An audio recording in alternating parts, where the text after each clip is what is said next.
Well, good morning, everybody. It's the Disco King here. Been sitting awake since 3 a.m. and I'm watching the sun starting to come up, and I figured, well, we might as well make a little program. And it's just basically some things I've been seeing on Facebook, and I wanted to get into it. But, and I have a lot of people asking me what they think about the economy, what I think about it, and what's going to happen. And a lot of you are on the Kool-Aid, and you're thinking that we're all going to go back to work and the economy is going to boom. And here's what's going to happen. I told you last week, we're living on funny money. It's loans from the government, stimulus checks, this type of thing. So it's going to take a while for the recession to set in. So I'm thinking probably midsummer. But there's some really good indicators. Like right now, this morning, crude oil futures are negative $37 a barrel. There's never been a time in history, even when great-grandfather put some gas in his Model T, that we've had oil prices that low. So what's going to happen is, I don't know how the American shale companies are going to survive. And if they go out of business, which right now a lot of them are getting foreclosed on, OPEC's going to take over next year, and Russia, and you're going to see $6 a gallon at the pump. So these are just some things that are going to happen, and I don't really want to dwell on the economy that much, but I do want to talk about some things I've been seeing on Facebook that are absolutely insane. So let's take a look here. First off, my friends on Facebook are a very diverse group of people, and I think there's like 500 or something, I don't know, but there's an overwhelming proportion of them that are in the medical field, doctors, nurses, etc. And I'm actually seeing two different sides. I'm seeing the nurses that work with the COVID patients telling everyone to stay home. They can't handle any more influx. And then I see nurses out in rural areas with empty hospitals saying we don't have a problem and it's all fake. So it's funny, even in that industry, we're seeing two sides to everything. So let's talk about the stimulus a little bit. I think it's a big crock. A lot of these people that are getting checks, they haven't lost any income. They're actually making more money. They're working at home. They don't have a cost to commute anymore. They don't have any type of daycare costs anymore. They're getting government checks to sit at home, and they're probably doing half the work they did before. Now let's talk about my friends that don't get those checks. These are entertainers. These are people that maybe work for a bar once or twice a week and work for cash. A guy that comes in the bar and plays guitar for cash. Contractors that work for cash. Okay, there are millions of these people in the country, and they're not going to get stimulus checks. Now, what's that going to do to the economy? The economy is fed by these people, okay? It's not fed by the guy in the high rise that, has groceries delivered to his house once a week. It's these little people, and there's millions of them.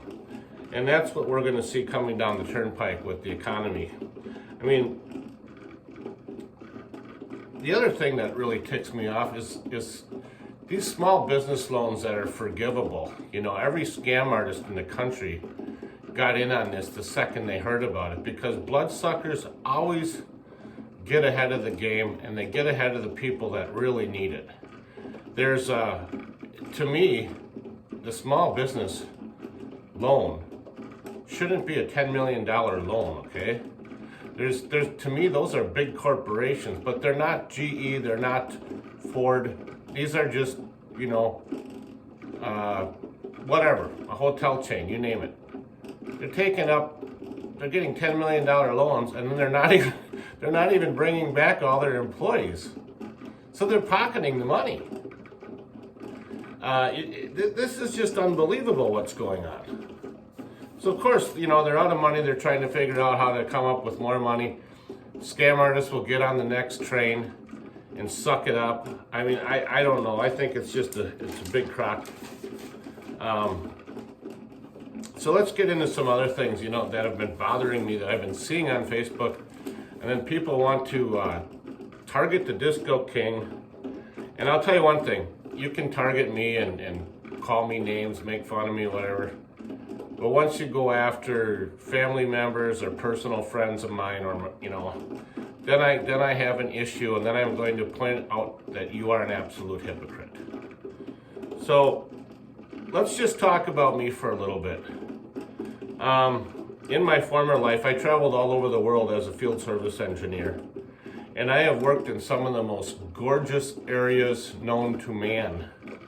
And I have worked in the biggest shitholes known to man. Basically anywhere that would buy reverse osmosis or deionized water equipment, that's what I dealt with. And so I was everywhere. There was a time I was working in Jackson, Michigan at a prison over there, which is one of the baddest prisons in the country, and 5 inmates escaped, and I'm sitting there with a pipe wrench waiting to take them on, but they didn't come in my area, but they did kidnap a couple of corrections officers. And I was working in the Bronx once, and there was a shootout right outside my hotel door. And I actually just dove behind the bed and figured if I could get under the bed frame, the bed itself would stop the bullets when they came through. They didn't come through my door. But boy, I could go on and tell you guys stories.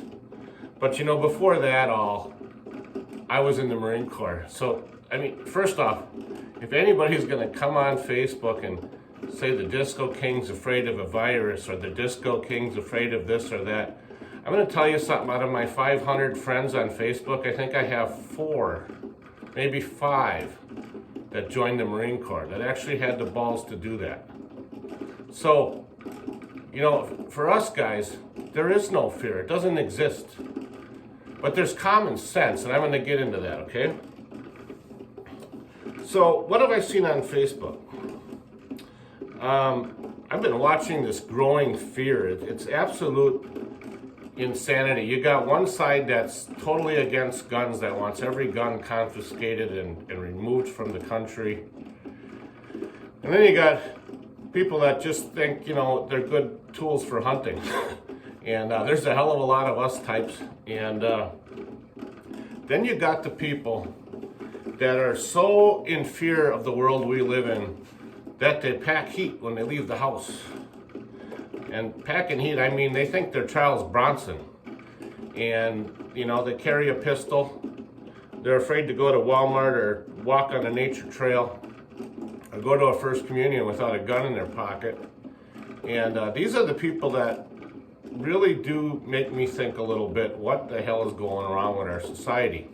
But I can understand why they're afraid. So can you imagine living in a tiny town like Slinger, Wisconsin? I mean, many of you guys, I have friends all over the world, and you don't even know where that is on a map. I remember when I lived in Florida, half the people didn't even know where Wisconsin was. So we are out in the boondocks, okay?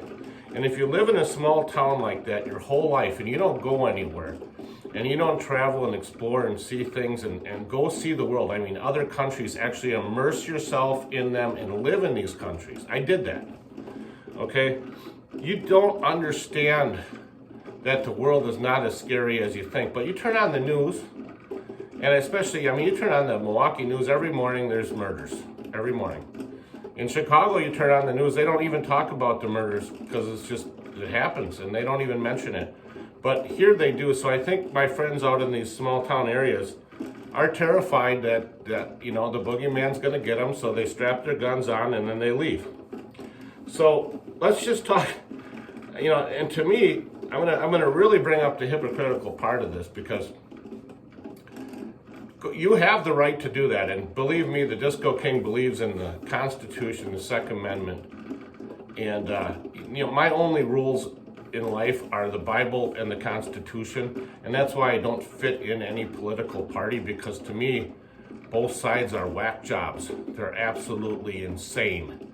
So what I do is I have this common sense political party, which is the Disco King Revolution, and anybody that has half a brain should be on my team, because we can see the rights and wrongs and everything and try to take that right path, okay?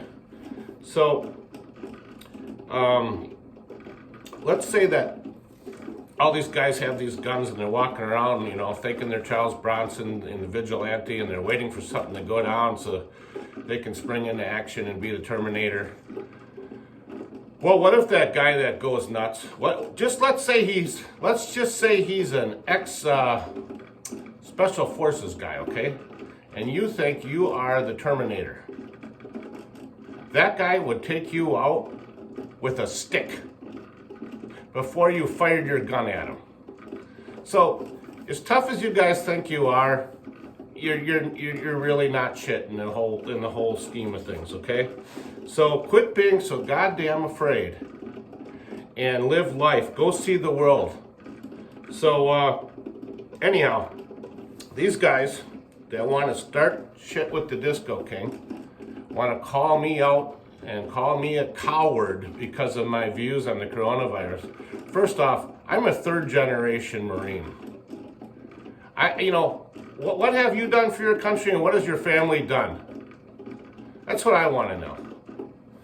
So anyhow, I'm so wild about this. You're going to call me a coward and say that I'm afraid of the virus? No, it's common sense. It's common sense, you morons. So here's what I'm going to say. I'm not a coward, but if you have to pack heat to leave your house, you're a coward. And there's some more things I'm going to talk about. The reason the President of the United States made this order for us to stay in our house was to flatten the curve. I don't know if you can remember back to high school when we had bell curves, they go like this. Okay? They didn't want it to have a sharp peak, they wanted it to flatten out, okay? Which means you're going to have a long duration of this before it falls off the other side. And then when it falls off the other side, they're going to let people go back to work. And then we're going to see a lull, and then it's going to go back up. And that's going to be your summer. So if you guys think that we're going to fall off the other side and summer's going to be normal, you're nuts, because we're going to go back into the world, and then everybody's going to get the virus, and we're going to be back to where we are right now. So, I want to talk about these people telling me how scary the world is. I had my youngest son's an actor. I lived in Chicago with him for 6 weeks with a busted hip. I had a walker, a cane, crutches, you name it, and painkillers. And I walked the streets of Chicago, and I took buses, public transportation. If anybody was a target to get mugged, it was me, man. I could barely walk. Never got mugged, never got touched, never was afraid. I went to New York City twice with him, never was afraid, stayed right down 1 block off of Times Square, never had fear, didn't have to strap my heat on in the morning, go out like Charles Bronson and be the badass, okay? But you either live in fear or you don't. So there's not a fear of the coronavirus per se. To me, what it is I don't want to be a carrier, because half of the carriers don't know they're a carrier, and I don't want to give it to my kids, and I don't want to stress my friends that are in healthcare, and I don't want to give it to my parents that are still alive and my in-laws that are still alive. Now, half the people my age, your parents have kicked the bucket. And that's probably why you have the idea that you don't care, because you're in this small little world. You don't care if you give it to some other old person because your parent kicked the bucket. Well, here's the way I look at it. I don't want to give it to any old person. I have a neighbor that's on day 35 of this right now, And I have a friend that died from this. Okay? So it's not fear, it's called common sense. And if any of you have common sense, join the Disco King party. And let's get rid of these other two crazy parties. And let's start doing things the common sense way. And it's very simple. You follow the Bible and you follow the Constitution and you don't change anything. It's really, really simple. Now, I've had a lot of good ideas. My friends are sending me all kinds of things they'd like to see on the Disco King program. And I have been busier than hell. Normally I'm fishing. This is my time of year to walleye fish. Well, Oconto County, Wisconsin River, the boat landings are all closed. You know, a lot of my friends think they're boaters and this and that. They don't see what's going on. The boat landings are closed. Our government closed the boat landings, so I can't fish. So I'm doing home projects. We're painting rooms, we're remodeling, we're hanging light fixtures. I just did a whole bunch of light fixtures this week. I rebuilt a laptop yesterday. We're doing things that I never do. I have not even touched any of my boats yet. Not even lifted up the cover. Normally those babies are all going. So the other thing I want to talk about is what are you guys thinking of doing with your kids this summer? Because everyone believes that we're just going to go back to the way things used to be. It's not going to be that way.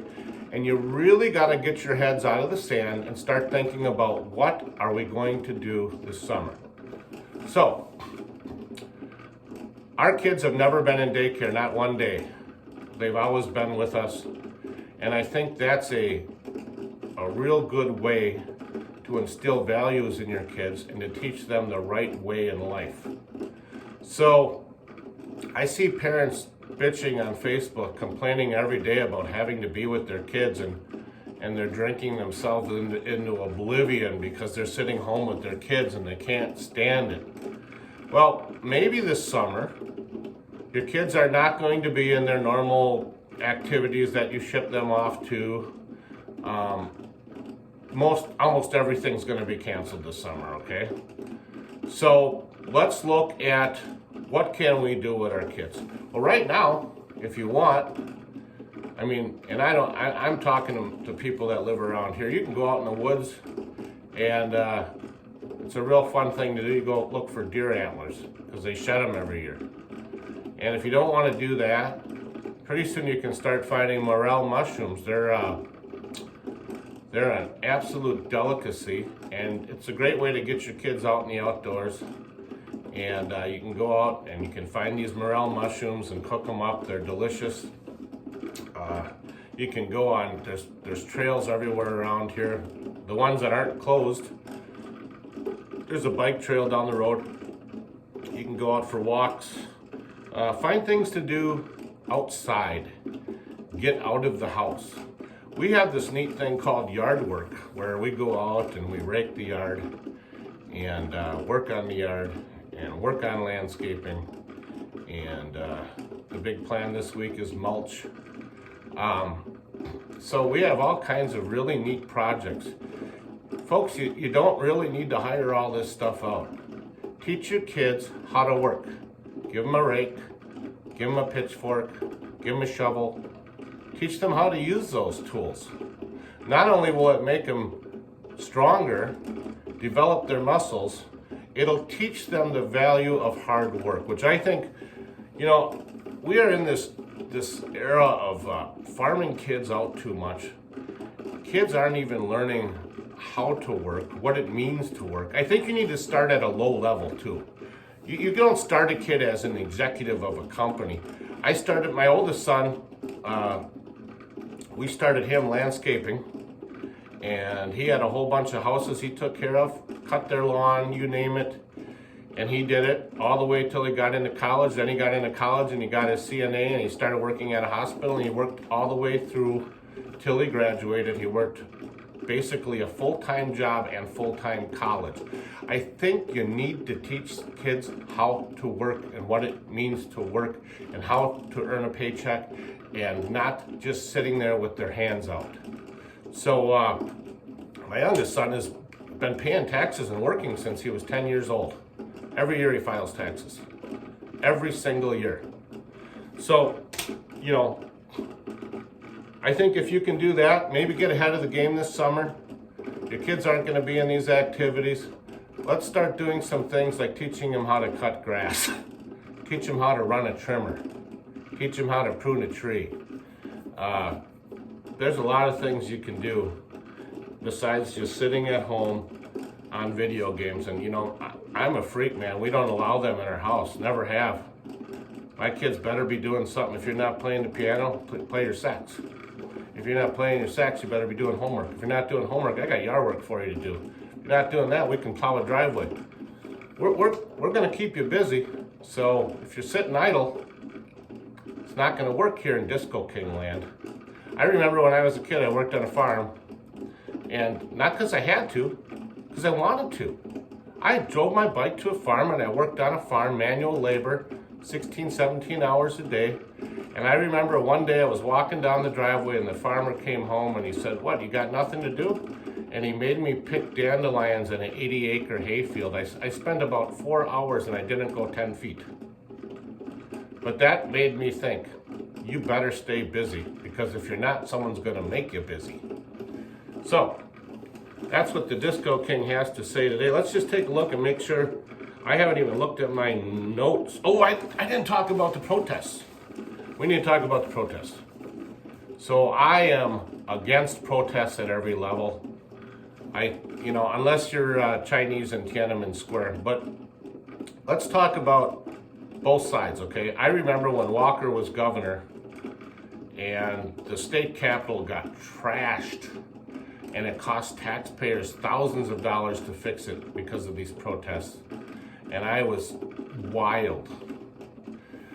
Last weekend, we had protests against the lockdown. And I can totally understand small business owners wanting to get back to work because they've been living on nothing. A lot of people live paycheck to paycheck. They have nothing. So they want to get back to work. So what do? You go down to Brookfield and you take your whole family with you and all your kids, and you put everybody right next to each other, and they're all snotting and breathing all over each other. And now you're all carriers of this virus, and you're going to go home and give great-grandma a hug and kill her. So to me, yeah, that was stupid. That was really stupid. And to top it off, some dumbass was flying a Confederate flag down there. And let me tell you something. You can believe what you want. But you know where we are, kids? We're Yankees. We're Yankees. But the uneducated don't understand that our forefathers fought in a war against the Confederates and died. Okay? But these morons are down there with the Confederate flag. So they had it up for a while, and then somebody made them take it down. And it was probably somebody like the Disco King that walked over there and said, "Take that down or I'm going to knock your face off." But that just shows the ignorance. This is insane. And I mean, I'll tell you one thing. I used to listen to people like Vicki McKenna, and she's really behind all this chaos and anarchy. Do you guys understand that you're against your own president that you voted for? That you're making him look like a fool? He made the laws, and then all of the voters are rebelling against him. It's not looking good. It's making him look like a fool. He actually has a plan on how to get back in action. It's a 4-step plan. Every state has to follow it. And that's the way we're going to do it. So if you want him to win in the fall, maybe you should listen to the ideas and go along with it. And we can get this country started.